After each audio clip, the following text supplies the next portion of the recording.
น้องละเอ้าบ่ใส่หมวกสับเนาะระวังเจ็บหัวคือไอ้นึกเด้อนึกเจ็บหัวอยู่ตอนนี้นะอ๋อรอ แดดพ่อบ่ สองหน่วยมาจากไหนกับชามุงนะ อ๋อรู้ อ๋อรู้เนาะ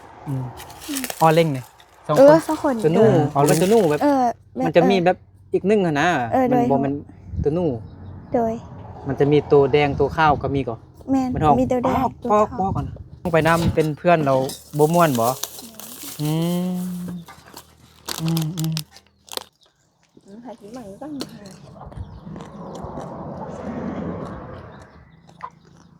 กิน เดี๋ยวจะหาด้านนอนรู้เสียงร้อนหน่อยต้นตรง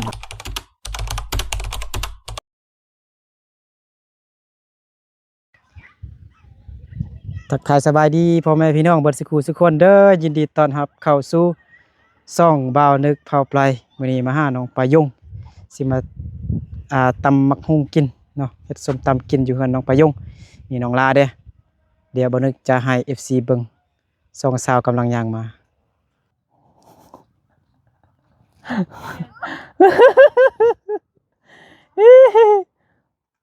คิดว่าผู้เบาน้องละไปยงคิดว่าผู้เบาจับขึ้นรถใหญ่แล้วพากันยืนท้าผู้เบาสบายดีโอ้ยเล่นฮอนเนาะ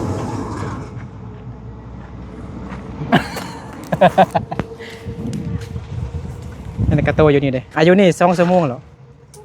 โดย ใช่ โอ้ยต้องมึงยังไงโต กินข้าวแล้วปะไม่กินเด้อไปเอามังคุงอยู่ใส่นะซื้อเอาไปรักของอาบ่ไปแล้วเอาจิจะแซ่บ เดี๋ยว ไม่นิดนะอ่ะ บ่ อันน่ะเวลากันแล้วเจ็บหัว มือจิ ปวดหัวตลอด เต้ว่าแล้วผมจะได้ ฮะไปยังไงเหรอ ไปกันมะฮวง เอามังคุงวะเอาไปรักอยู่ใส่นะรักมังคุงอาอยู่ใส่ฮะรักมังคุงอาอยู่ใส่ เอา เดี๋ยว ช่วยเดี๋ยวรอแม่หรอ แม่แล้วรอ เจอต่อแล้วอ่ะจอป้าหน่อย เอาตัวรอตัวแม่ เอาตัว เอาตัวรอเหรอเอาตัวแม่ น้องละเอ้าบ่ใส่หมวกสับเนาะระวังเจ็บหัวคือไอ้นึกเด้อนึกเจ็บหัวอยู่ตอนนี้นะ ตากแดด แม่นตักแดดจนดำหมดแล้ว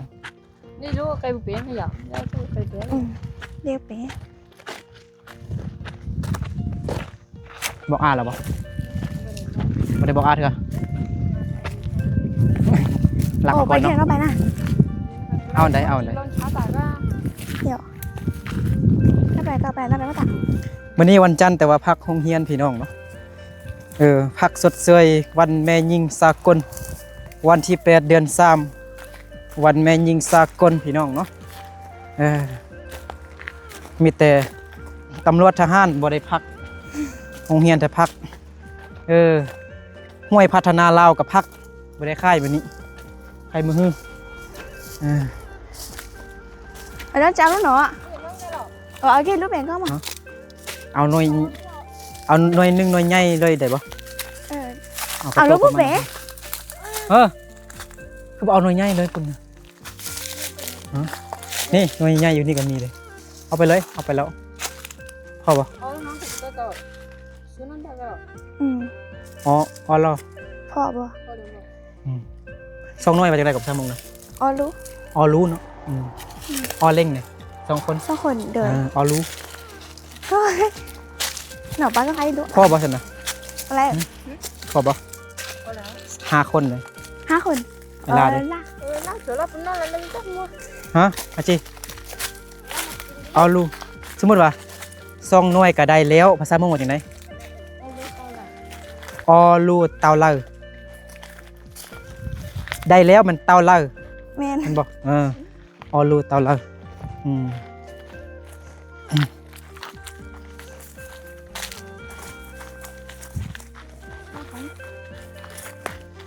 เดี๋ยว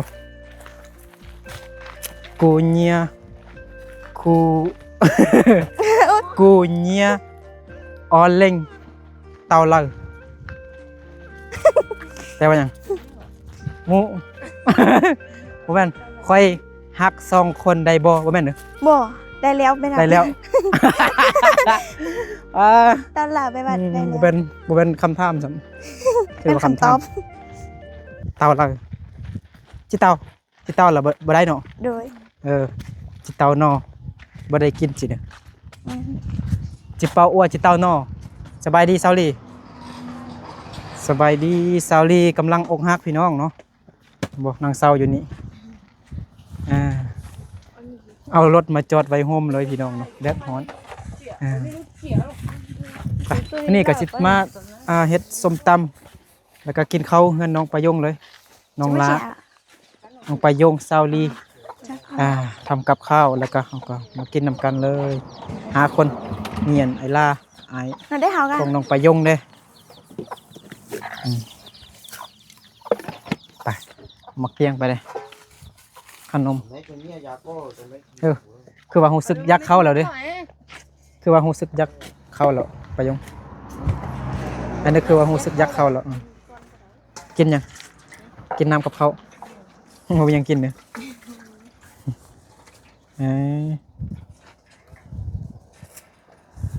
อาปงไปลิ้นเด้อ ไปให้เหรอ คาโรงเรียนเด้อฮะ บุญตอนนี้เขาว่าทองเห็นซีมือ เอ้าพักโรงเรียน4มื้อวะ สะโพกกระทั่งซี เอาบ่รู้สิคิดว่ามัธยมมื้ออื่นเข้าบ่คิดว่ามัธยมเด้ซั่นก็บ่เป็นหยังคันโรงเรียนอาปงพักคิดว่าโรงเรียนน้องลาพักเด้ บ่ โต พาเต็มมือเดียว แต่มื้อเดียวกระโตะเอากระโตะไปมัดไป โตติ๊กูอ่ะ หอน เห็นไหม นอน โต นั่นกระโตะอย่าคิดดื้อไปเอาขนมให้กระโตะเดี๋ยวนี้ เรียบร้อย ตกลงสิล้างมักหุ่งหรือว่าสิล้างก้นกระโตะเนาะ โตอ่ะ โตะไปเอาขนมให้กระโตะไว้แล้วเนาะ กูเป็นมันลูกว่ะมีลูกแล้ว มีลูกแล้วบ่ มีเลย ใส่ลูกนะ ว่าบ่ได้เกิด บ่ได้ บ่ได้เกิดเลย ใส่ว่ามีลูกแล้ว มีอยู่ในท้องติว่าบ่สุดมีลูกแล้วว่าซั่น ย่องนี่แล้วก็มาเอาเดี๋ยวได้เชีย ไปยองมัดกระโตแล้วก็ไปเอาน้ำมาเด้อเอาเดชเชีย ได้เชีย แต่ว่าหยัง เอานำมา เชียแปลว่ามา เชีย เอาเดชเชียแปลว่าเอาน้ำมาเป็นจังได๋ เอาได้เชีย ฮะ เอาได้เชีย เอาเดชเชีย เด้อ เชียน้องลาเว้าภาษาอ้ายได้บ่ ว่า เดี๋ยวอ้ายสิสอนน้องลาก่อนภาษาอ้ายนึกเด้อ เลย ตัวอย่างว่าน้องฮู้กันไนบ่ กันไหน ตัวกันไนน่ะตัวกระหอกน่ะฮู้บ่สัตว์ป่าหั่นนี่ เออ ตัวหนูบ่แม่นตัวหนูแบบ มันจะมีแบบอีกนึงหั่นนะ มันบ่แม่นตัวหนู โดย มันจะมีตัวแดงตัวขาวก็มีก็ แม่น มันห้อง มีตัวแดง ปอกปอกกันกันไนเขาเอิ้นว่ากันไน กันไหน น้องลาฮู้อยู่เนาะ โดยหูอยู่ ภาษาไอ้นึกกันไนแม่นชาก ชัก นั่นน้องลาก็เว้าได้มีแต่เราลุ่มเนี่ยเว้าบ่ได้ปานใดแล้วบัดนี้คุกเว้นแล้วแม่ก็ซากอันน่ะซากตำภาษาอ้ายแม่นแกละ แกะ แกละ แกะ แกละ แกะ อังแกละแกละตึงกลอ แกะ แกละเดี๋ยวมักปีแพละพอง แพะพอง เอาบ่พอง เดี๋ยว แพละ ได้ พอง แพะพอง พอง พอง เออ แพะพอง เอลี่ว่าบ่ได้ก่อนเอลี่ว่าแพะพองน้องไปยงเอาได้บ่แพะพอง เละพุง แพะพง ไม่ยังแหงว่าได้ แพะพอง แพะพงเลย ยังไงวะเนาะอันหมออันหมอนึงหมออันนั้นนะ โดย หมอมันเขาเอิ้นว่าซิออลว่าได้ปะ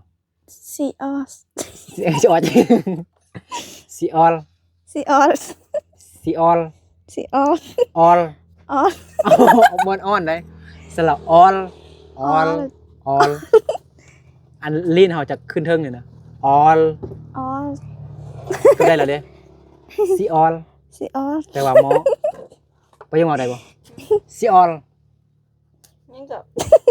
อันหมออันนะแต่ว่าภาษาอ้ายนึกนะภาษาอ้ายมันซิออล โอ้ได้ ว่าบังดู ซีออย ซิออยยังไงซิออย โอ้ได้ เดี๋ยวจักหน่อยจึงสิเฮียนหลายกว่านี้ โดย เฮียนแล้วก็ลืม ถ่ายคลิปยาวเฮียนแล้วก็ลืมเลยเนาะ แม่น นี่วันนี้กินสีมือของน้องลาอีกแล้วเนาะให้ลาไปให้มืออื่นเนาะให้ลา ล่ะ ให้ลาไปเต้พรุ่งนี้เนาะเอาไอ้ก็ยักเข้าเลยเนี่ยห้องออกอยู่เลยน้องประยงเล็งมือบอกให้น้องประยงเล็งมือจังหน่อยให้เลยเนาะคือบ่เฮ็ดเองเฮ็ดยังล่ะโอ้มักมายัง มัดเลง ฮะ มัดเลง มักเล่น มักเล่ง มักเล่น บ่มักเล่งนะมักยังเหรอ เอาไปเลยเจ๊เจอ มักเล่น มัดเลง น้องว่าอย่างนั้นก็มากินนะ น้องไปยกว่ามักเล่งเลยคันเล่งอะนะ ต่อกัน มักเล่นนะ ประเด็น มักเล่งปลาดักอยู่นี่ซื้อมาครบแล้วมักนาวก็เอามาแล้วมักเกี้ยงใส่มักเกี้ยงก็ได้ครับบ่มีมักนาวได้บ่โอ้ยรู้สึกปวดหัว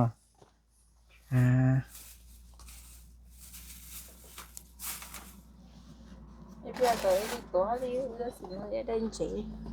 อยาก กินสีมือของน้องประยงสีมือของเวลา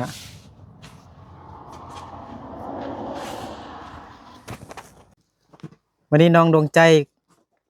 คือเธอดวงใจก็มาเนาะสบายดีดวงใจโดยสบายดีน้องดวงใจไปยังมาไปยังมา ไปดอง ไปดองมาดองอยู่บ้านใด ดูแคม คิวฮะมื้อนี้มีดองอยู่คิวแคมป์บ่พวกน้องบ่ไปบ่บ่เป็นพี่น้องบ่ เขาบอกอื่น เขาบ่เอิ้นบ่โอ้เสียใจ จังเกลือของ เสียบ่น้องละ บ่จังนะ จัง น้องลากินตอนกินขนมกันยังน่าฮักเนาะอยู่ซื่อๆกันน่าฮักเศร้ากันน่าฮักให้กันน่าฮักตีมักเบิ่งไปยงคือกันเวลาย่างก็งามเวลาจับบ่วงมันก็งามยิ้มก็งาม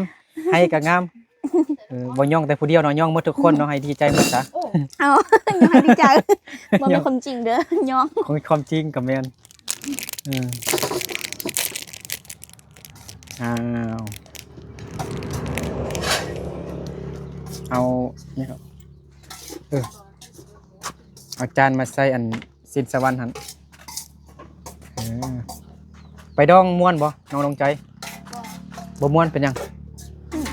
คือบ่ม่วนซั่นน่ะไปดองก็ต้องม่วนโอ้กินเหล้ากินเบียร์แล้วก็เต้น บ่มีประโยชน์บ่มวน โอ้บ่มีน้องประยงไปนำเป็นเพื่อนเราบ่ม่วนบ่อืม โอ้ย สมมุติถ้ามีไอ้นึกไปนำในม่วนบ่ บ่คือน้องประยงเนาะบ่ม่วนเด้อม่วนไว้นึกตลกเก่งในเต้น สารนี้ โยก บ่ใส่ โยกมันนี่งามเนาะมันไปดองมาได้เนาะแต่งตัวเต็มที่หวานชงเก่าเตี้ยๆเนาะดองประยงชงเก่าเตี้ยๆเนาะถูกไหมงามบ่น้องประยงก็งามเวลาก็งามเซาลีก็งามจนได้ผัวแล้วอาหารเมนูของเฮามื้อนี้ส้มตำแซ่บๆเผ็ดๆสินสวรรค์สินเทวดา เสียงเทวดา เอาบ่มีกล้องนะ บ่ลองกินอิ่มก่อนอาจจะกินเด้อ กินอีมันจนหมด หัวใจล้างมือมื้อนี้กินข้าวสามัคคีกันกินข้าวสามัคคีตลอดเนาะ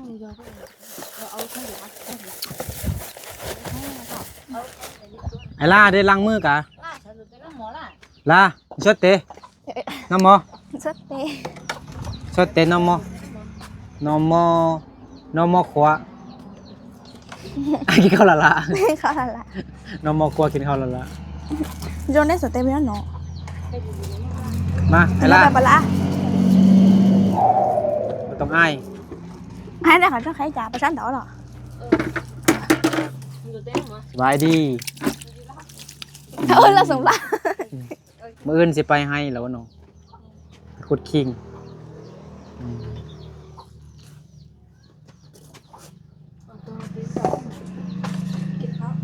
มานั่งเลย อ๋ออีลูกตัวหน่อมาเชียร์หมดเนาะ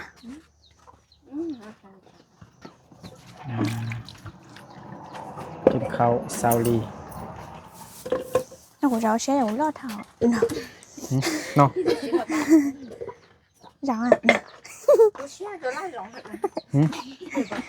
不走，走开。 ได้บ่ 啊，我老汤的钱了，钱了。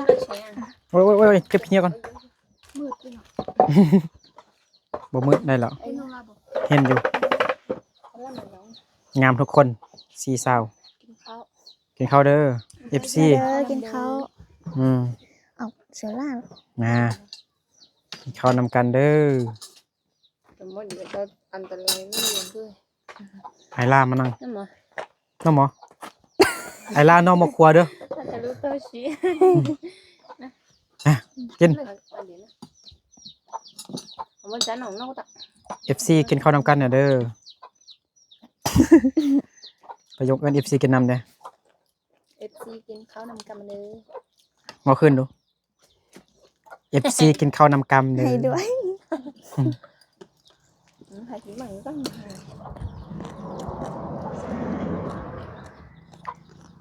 กิน เดี๋ยวจะหาด้านหอรู้เสียงร้อยร้อยต้นตรงจบ เป็นยังไงนะซีมือของน้องละแซ่บบ่มาลองซีบ้างดู ทำมาสิ เอาใส่บ่วงนำกันบ่เฮาอาเจ็บหัวน่าจะย้อนยักษ์เข้าบ่ อันนี้ปวดจัง เห็ดบ่ มันไปปันได้ บ่เห็นบ่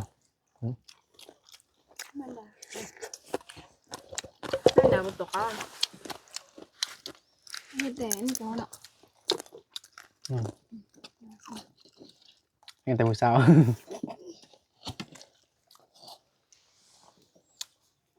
จังหน่อยสิเต้น TikTok เลย จานเนาะ กินนะ แล้วก็เกลือกับปลาดิโออยู่นี่คือ นี่ ก็เห็ดเกาะ ชื่อ เนาะ ตัวเค็มอยู่นะ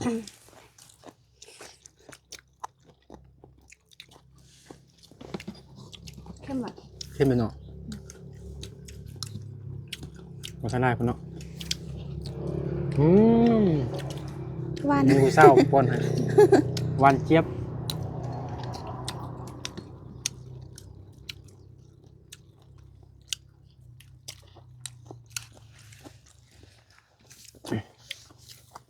ดองอยู่บอนใดหั่นลุงใจอยู่บอนใดไปทางห้วยซากมันบ่ แม่ เข้ากินมันยัง นู่ กินควายเลยอะ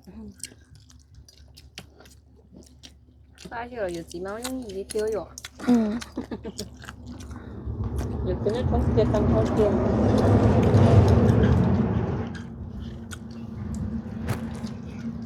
กิน到去นู่นเสียเขาเคยยาวอย่างนี้ มันเจน เป็นยำยักษ์เข้าบ่เจ็บหัว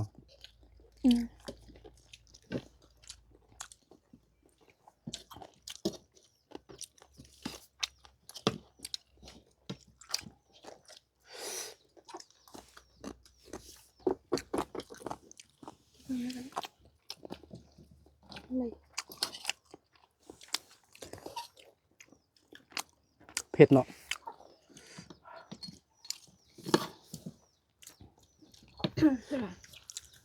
อืม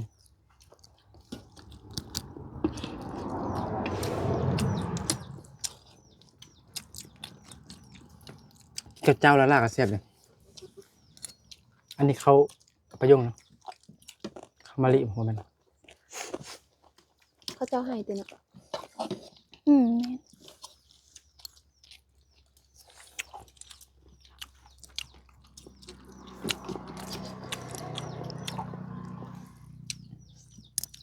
ตอนนี้ไปกินข้าวอยู่ห้วยใดบ่มา ตอนนี้ไปนะ อืม ไปได้แล้ว คือว่าไปเหรอ ไปได้แล้ว ตอนนั้นเลยเป็นยัง เท่านั้นนะ อืม แม่มาให้ไป พิษฮิตเนาะ เลย พิษคล่อง เลย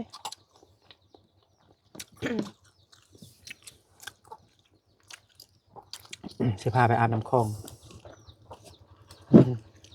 อาบน้ำเพียง บิน อาบ ไป น้ำเพียงไปอาบน้ำเพียง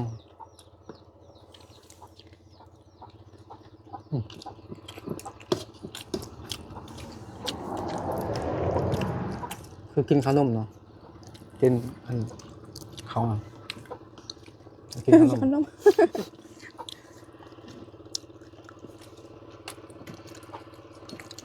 จงได้ข้าวๆเลยตอนเนี้ย นั่งใจ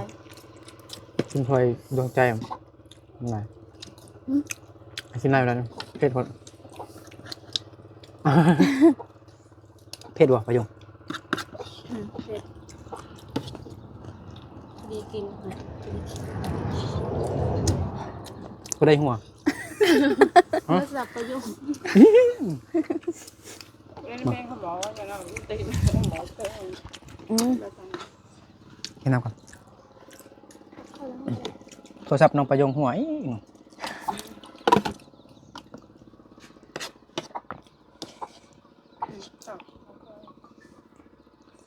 นี่อยู่หมู่บ้องดาวอ่ะ โอ้เสียบ ลูกจะอิ่มนะอิ่มนะ น้องใจไปกินตอนมันเนอะ มันจะกินดีดองมา อ้าวกินข้าวอิ่มแล้วแกติดทองแล้วอ้าวเอลีกินต่อ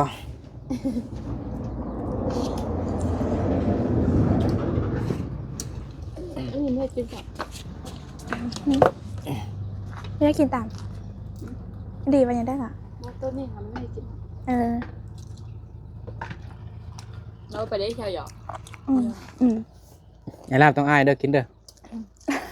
โดย อายเด้อกินเลยผู้สาวบ่เบิ่งหรอกมีแต่ผู้บ่าวเบิ่ง FC เป็นแต่ผู้บ่าวผู้สาวในส่วนน้อย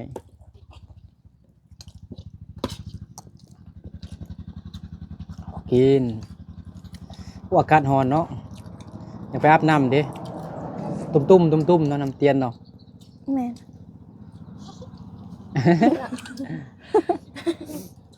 น่าฮักเนาะเสียงน่าฮักเนาะเสียงโทรศัพท์น้องประยง ใส่เสียงเตือนข้อความ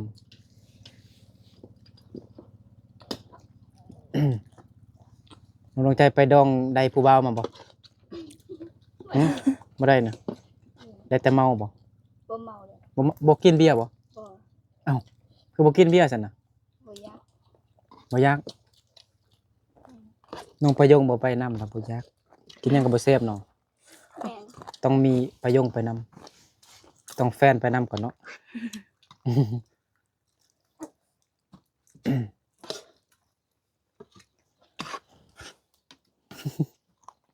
มันจะก็จังคนยังลบก็ให้หยอก ยังพูดด่าเนาะแต่ยังเด็กอ่ะ đi nó mua cha mua ít đi cả lọ có ta cả mua ít đi nhưng cả lọ nó mỏ ta cả lọ ta mua ta cái nhà tôi không trả เฮ็ดหยังจบผู้บ่าวสิเสียงแมงไหม้อันนั้นเนาะเสียงมันหยังก็จิเล่นสิ เสียงยังบ่ห้องเมื่อกี้น่ะเสียงอันกิเล่นยังเสียงยังนี่ห้องเมื่อกี้น่ะเสียงยัง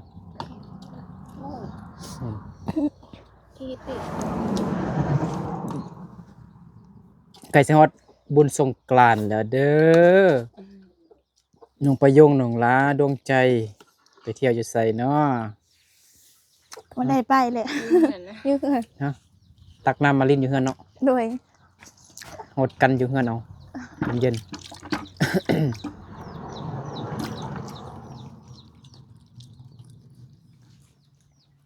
นุ่งสุดบางๆแล้วไปลิ้นอยู่น้ำนอนผู้บ่าวมาลิ้นน้ำ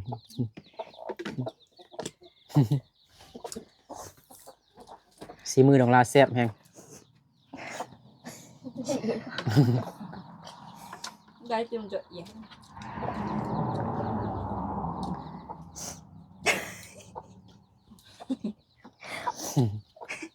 แซ่บเนาะน้องลาเนาะ กันไปเรื่อย ฮะชักกันไปรีอยู่พุ่นหมด เ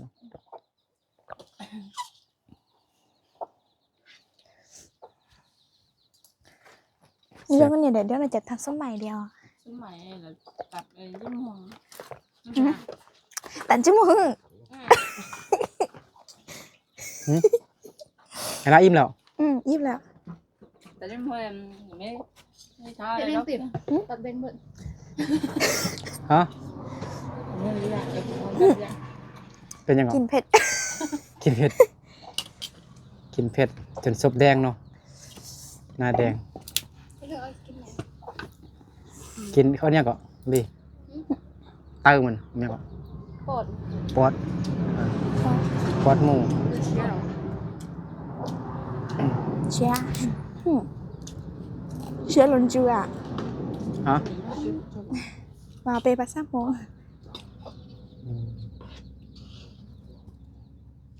ปลาแดกภาษามงว่าจังไง บาแดน ปลาแดก อะชัว ปุ่นเลย อุ่นเละ เอ้าน้องลากกับบ่ฮู้สำนีทำเอ้ยเหรอทำน้องเหรอปุเลย มีน้ำปลายงกับมะฮูอาปงบอส บอส อาปงบอสได้แล้วบัดนี้ โอ้โหน้า อ่ะ บอ ปรุงบอ ส ส เลย เนอะ เรารู้อ่ะ อาปงบอส ได้เป็นอาปงไทย โอ้ อาปงไฮนั่นอาปงก็ยังฮู้เนาะ ปงว่าภาษาลาวเก่งเลยนับเลขภาษาจีนกับเป็น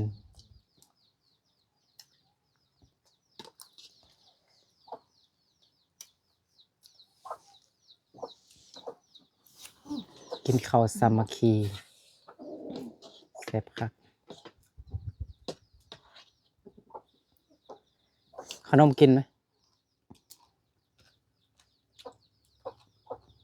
มาลงใจเลย ตรงเสือเนาะต้องต้มบุกเป็น เขาสำนิสำนานแล้วต้มทุกเช้าทุกแรงเนาะ แต่ละมือแต่ละวัน ต้มเยอะๆแต่ว่ามันบุกเปลี่ยน ไปโยงต้มเขาหุงเขาเจ้าแซ่บว่าซั่น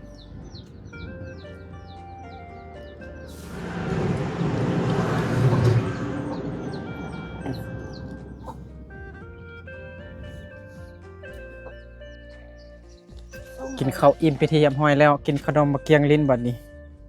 เวลากินมะเกียงแล้วบ่ ก็ส้มเลยไป กินแล้ว กินขนมกินลิ้น นั่นเลยจะมาเกี่ยงให้มัน ไปเอาขนมไปเลยยังบ่ขนมมากินเล่นบัดนี้โอ้บ่มีอันนั้นเนาะมักม่วงเนาะตำมักม่วงกินเนาะเลียดฮ้อนจังซี่น่ะ ก็จะเสียออกหัวต้องหน่อยเนี่ยเอาร้อยบ้านร้อยจับนะ เนี่ยนะ200 บาท มันยังก็200 บาทแสน8แสน9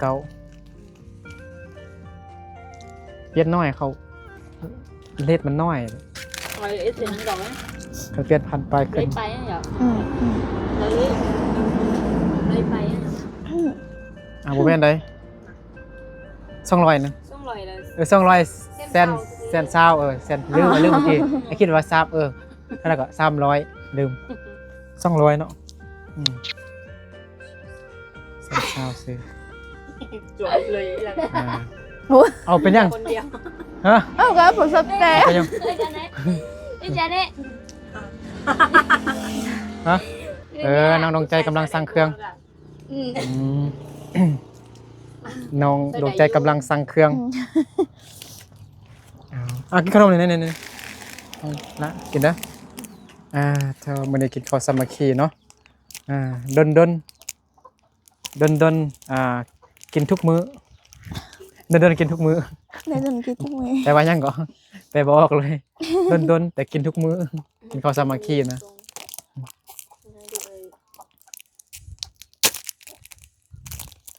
โทรศัพท์ต้องรับเป็นยังนะมันช้าเนอะโทรหาดนมันจังติดเลย แม่นบางทีมันก็บ่ติดอยู่มันก็เฮ็ดซ่าอยู่ถึงหั่นแหล้วบ่หัวตัวเนี้ย มันอยากได้หน่วยไม้แล้วเนาะ ไปเก็บบังโมจีนไป เก็บเงินซื้อโทรศัพท์เนาะ เลยแต่จะมาทัวร์ เก็บมักทัวร์เนาะ แม่นช่วงนี้แป้งเขาจะมา แม่น ทัวร์ ทัวร์มันนี่เขาบ่ฮับบ่ฮะเขาฮับบ่มันนี่ ไปเขาก็ครับ ฮะ เมื่อเช้านี้ น้องลาบ่ได้ไปบ่ มาลาบ่ได้ไป เป็นหยังบ่ทันไปเป็นจังได บ่มีคนไปนะ มีคนไปนำเงาเนาะ แม่น ต้องมีหมู่ไปนำเนาะ เอ้ยอยู่จั่วๆอยู่แถวนี้อีนี่เนี่ยเซ่ ไม่ยังน้องปายงวันนี้น้องปายงบ่ได้ใส่คอนแทคเลนส์เนาะ ตั้งกัน ฮะเมื่อวานนี้บ่เป็นคนนี้นะ เมื่อวานนี้บ่เป็นคนนี้เนาะเมื่อวานนี้มันนางฟ้าเดินดินมื้อนี้มันผู้สาวลาวธรรมดาวันนี้ตกใจก็อกหักอีกแล้วนี่บ่แม่น เมื่อย เมื่อยเนาะอ๋อถ้ากินเหล้าหลายกินเบียร์หลายเนี่ยเมื่อยเนาะมีข้าวอิ่มแล้วก็เมื่อยไม่ใช่เหรอธรรมดากินข้าวอิ่มก็ต้องมีแห้งเอาเนาะแข็งแห้งเอาเฮ็ดเวียกไปตักน้ำช่วยปายง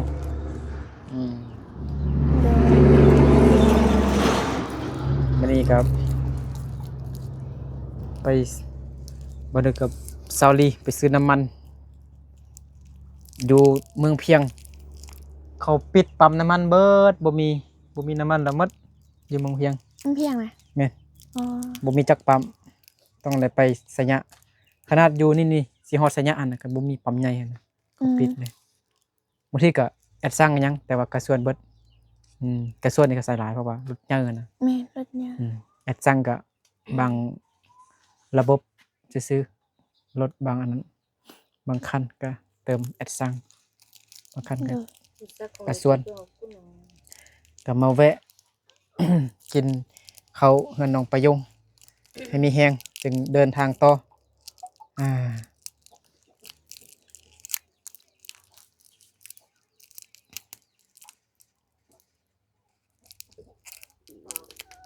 เซาลีให้แต่เมื่อวานนี้